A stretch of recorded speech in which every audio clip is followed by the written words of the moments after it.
Good morning, student.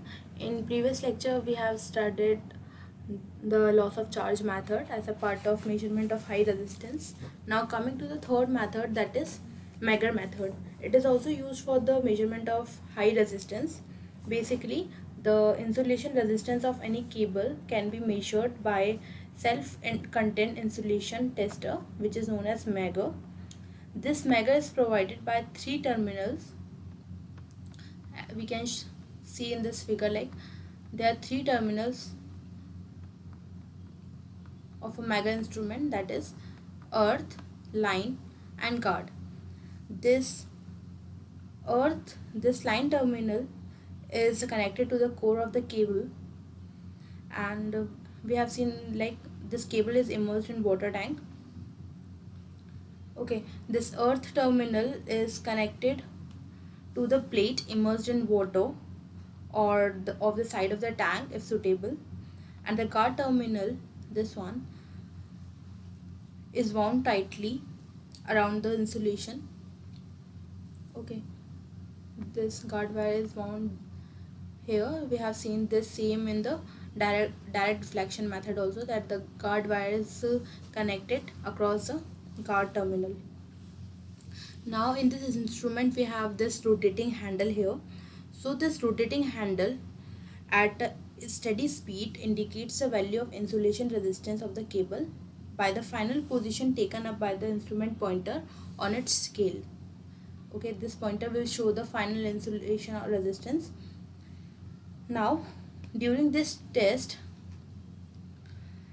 it may be possible that the instrument fall to the 0 point, or it shows no reading at when we are rotating the handle, because actually what happens, this happens due to the effect called electrostatic capacitance of the cable.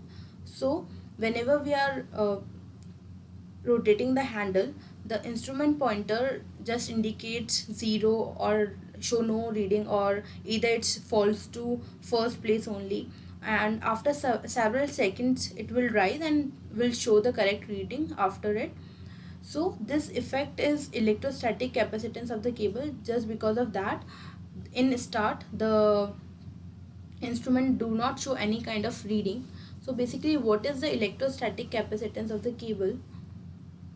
So now we'll see, like when the instrument handle is rotated with a steady speed, the voltage generated and the current flow to charge the condenser, like the capacitance of the cable. So the magnitude of initial current drawn will measure the capacitance of the cable only, and not the insulation of the resistance. So initial current is used as for the capacitance measurement. So after a few seconds or few minutes, like 1 to 2 minutes of steady rotation, current cease to flow to the this insulation wire, and the conduction current makes to the pointer to rise and indicate the value of insulation resistance. So like it takes several seconds or a few minutes to show the correct reading after the effect of measurement of capacitance. Now when the capacitance of the cable under the test is of order of 0.1 microfarad or more, the above initial effect is more marked. Like if the capacitance is more than this effect is like, we can see this effect more crucially. Okay, here this is all about the Megger method. This we can see this instrument in our library, in our lab also. Okay, you can go and watch this instrument on sites wherever you can access. Okay, now here I'm ending this video. For in another lecture, next lecture, we're going to study the difficulties in the measurement of high resistance. Okay, this notes is provided on the Google Classroom and college website too. Till then, continue lectures. Stay healthy, stay safe.